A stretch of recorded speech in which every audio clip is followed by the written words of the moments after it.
Yo les amis, c'est Spike et on se retrouve aujourd'hui pour le deuxième résumé du Dev Talk de Last Epoch qui a eu lieu ce vendredi 29 mars sur Twitch. Dans ce résumé, Mike va aborder plusieurs points intéressants pour l'avenir du jeu, notamment les factions et les rangs de réputation, la personnalisation du personnage, les futures classes et les futures masteries, ou encore des modifications pour la génération de Ward entre autres. Alors comme pour le premier épisode, je vais d'abord laisser Mike parler avant de faire la traduction en français, ça permettra d'avoir une source officielle des propos que je vais donner pour plus de fiabilité. Allez, je vais pas vous faire tarder plus longtemps, on va commencer directement avec les factions et les rangs de réputation. With regards to the cycle grind and getting up higher ranks every cycle, we are making some adjustments to how cycle or to how the rate that factions increase at, the rate that factions rank up at, things like that. There are some adjustments we're tweaking with those, like what you get at each rank. You know, we're looking at these, the way you progress through the ranks and what the ranks give you for both factions. It's something that we are actively discussing right now, because I think that it's a really easy is the wrong word, but a really readily available, high impact way we can. The impact to effort ratio is really good on changing how the ranks progress and what you get out of the ranks. Alors pour résumer, les récompenses liées au rang de réputation et la vitesse à laquelle on progresse entre ces différents rangs de réputation, et ceci pour les deux factions, sont en discussion interne active en ce moment et des modifications y seront apportées, il y a de fortes chances pour le patch 1.1. What's your stance on having magic find on gear? No. Also, I'm a little bit surprised there's no sockets on any gear. Any particular reason why not? Yeah, so sockets are interesting. And I do get this question a fair bit, and I think that there is room for a socket system specifically later on. But the traditional like a ruby goes in your sword and now does fire damage. Like that's just our crafting system. You know, like. That is, I don't have anything to put on here, but like it's a shard. That's once something with 4 dimensional. There we go. It's a shard that like here's the elemental resistance. I'm putting an elemental resistance gem in the socket.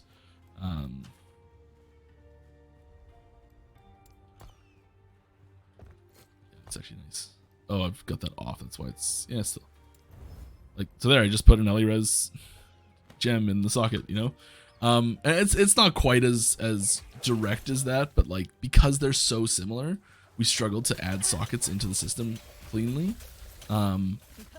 We had some test runs with sockets where there was actually like we actually had an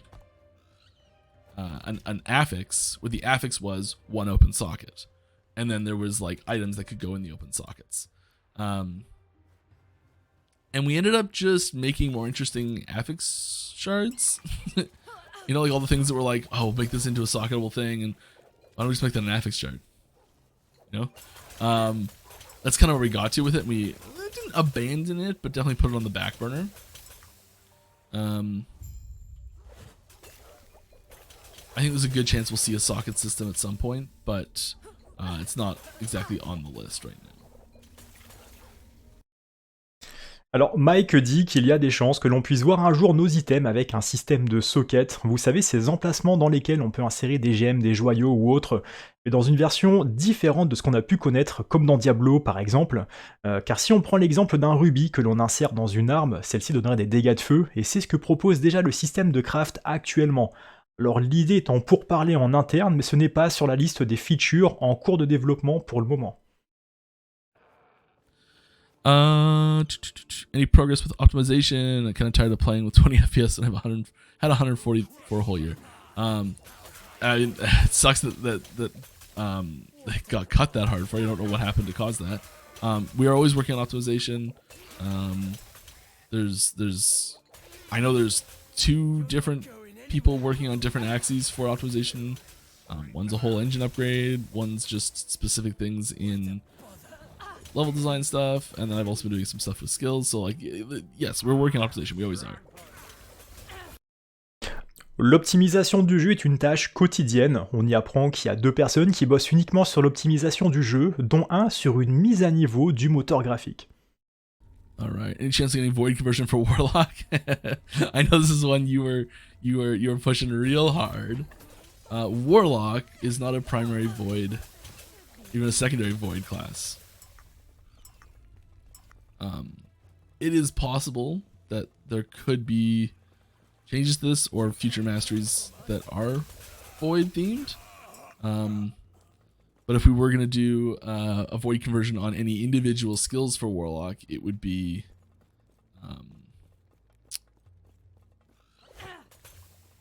they would be on items right now. Alors il n'est pas prévu qu'il y ait de conversion de type Void pour les skills du Warlock, c'est vraiment pas le type d'élément de base de la classe, et si ça doit arriver un jour, ce sera uniquement via des items. Is character appearance modification in 1.1? No. We have, so this is the character customization is a relatively frequently asked about feature, and it is something that we do plan to add eventually to the game. It is not something that we are actively working on right now. It is not going to be available in 1.1. I would be shocked if it was available in 1.2 even. Bon, ça a le mérite d'être clair, pas de modification d'apparence des personnages prévue pour la version 1.1. C'est une question, une proposition de feature qui revient très souvent, les devs en sont conscients, mais cette feature n'est actuellement pas la priorité de HG. Ça n'arrivera pas pour la 1.1, il y a très peu de chances que ça arrive pour la 1.2, voire même pour la version 1.3 du jeu. Do you plan more narrative for the story? Do you consider the story finished as it is? We do plan more narrative for the story. We do not consider it finished as is. There are 3 chapters to the campaign missing still. Those will get added probably one at a time over the course of the next several patches. They will be one fear I think people, when I say things like that, I think something that a lot of people are like, oh my god, no, you're making the campaign so much longer. Like time to complete campaign, we don't want to drag that out a ton. We want the campaign experience to be fun and engaging, and the time it takes for especially experienced players to get alt characters to end game to not take a huge hit with a campaign increase. This goes back to us having the activities and the difficulty available for endgame characters being appropriate, or for alt characters being appropriate as you're leveling. Il reste 3 chapitres pour que la campagne soit complète dans le jeu, ils arriveront dans les prochains mois, voire les prochaines années, on n'a pas plus d'informations là-dessus. Cependant, l'équipe de AG est conscient que la campagne actuelle est déjà assez longue, comptez une bonne dizaine d'heures de jeu pour quelqu'un qui découvre le jeu, beaucoup moins pour un vétéran ou une personne qui va utiliser les donjons. Cependant, qui dit nouveau chapitre et dit nouvelle quête, dit également point de passif ou slot d'idole à débloquer ou d'autres choses, on sait pas encore. Et l'équipe cherche à rendre les futurs chapitres attractifs et attrayants sans forcément avoir besoin de rallonger le temps de complétion de la campagne avant d'atteindre le endgame. When will you remove adaptive damage reduction? I find it this is the adaptive boss DR.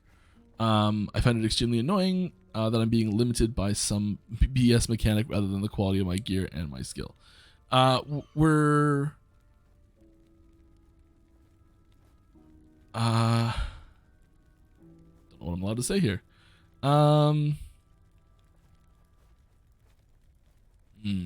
More info eventually. I don't know. There's info on this that I may or may not be allowed to share, and I don't know, so I'm going to be cautious and not say anything. But we are replacing that system. Yeah.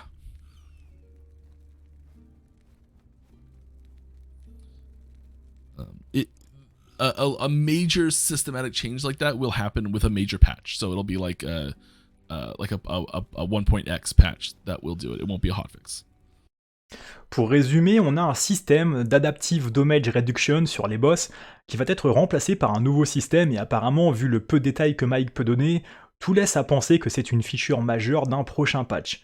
Alors pour ceux qui sont pas familiers avec ce système, l'Adaptive Damage Reduction, c'est une sorte de statistique d'endurance que possèdent les gros boss comme Julra, Eurobis ou Lagon pour ne citer qu'eux, qui va énormément réduire les dégâts que vous leur infligez lorsque ceux-ci passent sous un certain seuil de points de vie.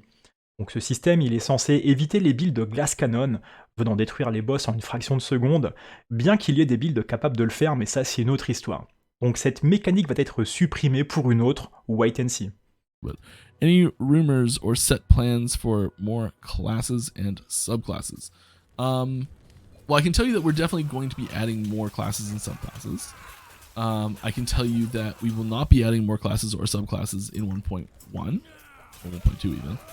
Probably even 1.3. There are adding a subclass is way easier, both from a design perspective and from a dev time requirement perspective than adding a full new base class. Full new base classes come with all sorts of extra fun things like full animation suites that like if you add a basic, if you add another mastery to rogue, let's say, and you added a basic melee attack, like you can use a bunch of animations or variants of animations that already exist. But if you're doing a fresh class, it's fresh animations for everything. So yeah, there's a lot of there's a lot more that goes into a base class than a mastery class. Also, base class needs all those extra mastery classes as well. So it's we do have plans for more base classes long term, but it'll be quite a while before more base classes happen. We do have specific masteries planned for specific classes in the game. Like I think I know what the first new mastery will be in the game. And I think I know what the first new mastery for each base class will be at this point. Kind of guessing on a couple of them. I have a pretty good idea. So like, it's stuff that like it's in our design discussions. It's in our like it's something that we are paying attention to, all that sort of stuff. But it is it's a ways out still. We really want to dig into the existing classes and really make them shine first. Alors oui, il y aura de nouvelles classes et de nouvelles masteries qui sont prévues, mais pas avant la version 1.3 au minimum. Mike dit qu'avant d'avoir une nouvelle classe, chaque classe existante aura le droit à une 4e mastery. Il dit également qu'il connaît la future mastery à venir en jeu, ça va de soi parce que c'est lui qui s'occupe des arbres de talent, mais il connaît aussi l'identité des futures masteries pour chacune des classes déjà présentes. Avant d'ajouter une nouvelle classe, EAG souhaite faire briller chacune des masteries déjà présentes. Il explique également que l'ajout d'une nouvelle classe est plus complexe qu'une mastery car il y a tout à refaire, notamment les animations, l'équipement et les nombreux skills de base. You planning to rework Word? I think that like rework's not a dirty word or anything, but like I think it's a dangerous word that sets expectations on the scale of certain things sometimes. Word is in 99% of cases fantastic. There are some really standout issues with extreme cases of word generation that need to be addressed without ruining earlier stages of said word progression and generation. I think that there is a lot of room for improvement with Word, especially in that top end competitive environment, and we do have very targeted adjustments planned for Ward for 1.1 that will the goal of it is to bring down the insanely high maximum potential of Ward while still rewarding players for building Ward and still having it be a very powerful defensive option. So it's more of just getting those really, really extreme cases reeled in from being quite so extreme. I guess is the goal of the changes we'd like to make. But like a full rework feels like I don't think we're planning on changing. Like when you go over here and you like read the description that Ward has, and you go to the game guide and you look at Ward and you read this stuff, like apart from this formula, probably not much of it will change. Mike estime que la Ward est un système génial qui ne mérite pas forcément un rework, mais certaines mécaniques de génération de Ward vont être modifiées. L'équipe a conscience que certains builds performent trop à cause de la Ward, et l'équipe est très active sur le sujet en ce moment afin d'y apporter des changements pour la version 1.1. Leur objectif est de diminuer le montant potentiel extrêmement haut de la Ward, mais tout en permettant de ne pas pénaliser les joueurs utilisant cette mécanique défensive comme option. Amis générateurs de Ward, farmant à plus de 800 corruptions, ciao, et enfin il était temps. Allez, on s'arrête ici pour le résumé de ce DevTalk. Merci d'avoir suivi les amis, j'espère que ce format récapitulatif vous plaît. On se retrouve très vite pour une nouvelle vidéo, je vous dis à la prochaine, ciao.